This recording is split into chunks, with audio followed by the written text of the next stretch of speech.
ശരീരം പറഞ്ഞാൽ കേൾക്കാണ്ടായി തുടങ്ങി.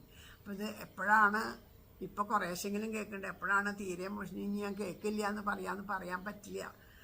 അപ്പോൾ ഇത്രയും കാലം ഞാൻ ഏകാദശി തൊഴാൻ പോയിട്ടേ ഇല്ല. ഞാനിവിടെ ഈ ഗുരുവായൂരപ്പൻ്റെ അടുത്ത് തന്നെ ജനിച്ച് വളർന്നിട്ട് പോലും ഒരു തവണ പോലെ ഏകാദശിക്ക് തൊഴാൻ പോകാൻ പറ്റിയിട്ടില്ല എനിക്ക്. ഏകാദശിക്കാലത്ത് തന്നെ ഞാൻ പോയിട്ടില്ല. അച്ഛൻ എല്ലാ വർഷവും ഗുരുവായൂർ ഏകാദശി, തൃപ്രയാർ ഏകാദശി, വെക്കത്തഷ്ടമി, ആലുവ ശിവരാത്രി ഇതിനൊക്കെ പോവും. അപ്പോൾ ആ അച്ഛൻ പോകാറുണ്ട്, രാത്രിയൊക്കെ പോകും. ഞാൻ പറയും എന്നെ കൊണ്ടുപോകുമെന്ന് കുറേ ചോദിക്കും അച്ഛനോട് ആ സമയത്ത് ചെറുപ്പത്തിലൊക്കെ. കുട്ടികളെയൊന്നും കൊണ്ടുപോകാൻ പറ്റില്ല, അവിടെ ഭയങ്കര തിരക്കാണ്, നിങ്ങളെയൊന്നും നോക്കാൻ പറ്റില്ല എന്നുകൊണ്ട് അച്ഛൻ കൊണ്ടുപോകാറില്ല. അവിടെ ഇരുന്ന് നാമം ജപിച്ചാൽ മതി കുട്ടികളൊക്കെ, നിങ്ങൾക്ക് ആ സമയമാകുമ്പോൾ ഭഗവാൻ കൊണ്ടുപോകും എന്നാണ് പറഞ്ഞത്. അപ്പോൾ വിചാരിച്ചു വിവാഹമൊക്കെ കഴിഞ്ഞ് കഴിഞ്ഞാൽ ഭർത്താവിൻ്റെ കൂടെ പോകാമെന്ന്. അതും തരായില്ല. അപ്പോൾ അത് കാരണം നമ്മൾ അത്രയ്ക്കൊന്നും ആയിണ്ടാവില്ല. ഓരോരുത്തരും വന്ന് പറയുമ്പോൾ ഇങ്ങനെ കൊതിക്കുക ചെയ്യാറ് ഏകാദശിയുടെ കാര്യങ്ങൾ. അതുപോലെ അഷ്ടമീരോഹിണിയുടെ കാര്യം. അഷ്ടമീരോഹിണിക്ക് ഒരു വർഷം പോയി ഞാൻ, അത് ആ മോഹം സാധിച്ചു. ഇപ്പോൾ ഇത് തിരിച്ചു പോരുക വല്ലാത്തൊരു സങ്കടം തോന്നി. ഈ ഒരു വർഷമെങ്കിലും ഒന്ന് നിൽക്കാൻ കഴിഞ്ഞെങ്കിൽ എന്നാൽ.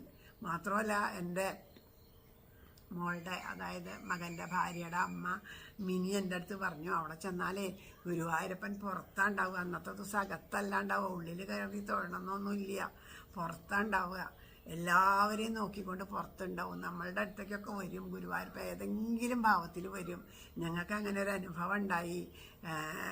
ഒരു 10-18 വയസ്സായ ഒരു മോൻ്റെ ഭാവത്തിൽ അവരുടെ അടുത്തേക്ക് ചെന്ന് സംസാരിച്ചു. അത് കഴിഞ്ഞ് പിന്നെ ആ വിശേഷമൊക്കെ പറഞ്ഞ് തിരിഞ്ഞു നോക്കിയപ്പോൾ കാണാണ്ടായതും ഒക്കെ ആയിട്ടുള്ളത്. അതുവരെ കൂടെ ഉണ്ടായ ആളെ പെട്ടെന്ന് കാണാണ്ടായ വിശേഷമൊക്കെ പങ്കുവച്ചപ്പോൾ എനിക്ക് കൊതിയായി. ഭഗവാനെ, എനിക്കൊന്നും എൻ്റെ അടുത്തേക്ക് വന്നിട്ട് എനിക്ക് മനസ്സിലായില്ലെങ്കിലും വേണ്ടില്ല, ഭഗവാൻ വരുമല്ലോ എന്നാൽ അവിടെ അലഞ്ഞു തിരിഞ്ഞ് നടന്നിട്ടെങ്കിലും വേണ്ടില്ല. ഭക്തന്മാരെയൊക്കെ പ്രദക്ഷിണം വെച്ചിട്ട് അമ്പലത്തിൻ്റെ ഉള്ളിലേക്ക് കയറാൻ പറ്റിയില്ലെങ്കിലും പുറമേക്കൂടെ ഇങ്ങനെ പ്രദക്ഷിണം വെച്ച് എല്ലാവരെയും കൂടി ഒരുമിച്ച് നമസ്കരിക്കാം ഭഗവാനെയും ഭക്തന്മാരെയും എന്നൊക്കെ കൊതിച്ച് കാത്തിരുന്നു. അപ്പോൾ എന്തോ അദ്ദേഹം പറഞ്ഞു, നിൽക്കുകയാണെങ്കിൽ നിന്നോളൂ, ഞാൻ പോവുകയാണ് എന്ന് പറഞ്ഞു. അങ്ങനെ ഞാനപ്പോൾ അന്ന് അങ്ങനെയാണ് ദശമിക്ക് ഞാൻ അവിടെ ഉണ്ടായി. അപ്പോൾ ഏകാദശിക്കൊക്കെ അവിടെ ഉണ്ടാവാൻ കാരണം ഉണ്ടായത്.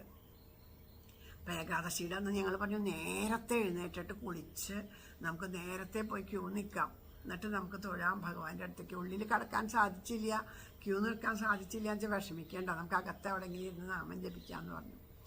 അങ്ങനെ ഞാൻ എൻ്റെ കൂട്ടുകാരി ശ്രീദേവി കൂടിയിട്ട് അങ്ങനെ തീരുമാനിച്ച് കിടന്നുറങ്ങി. ഉറങ്ങിക്കഴിഞ്ഞിട്ട്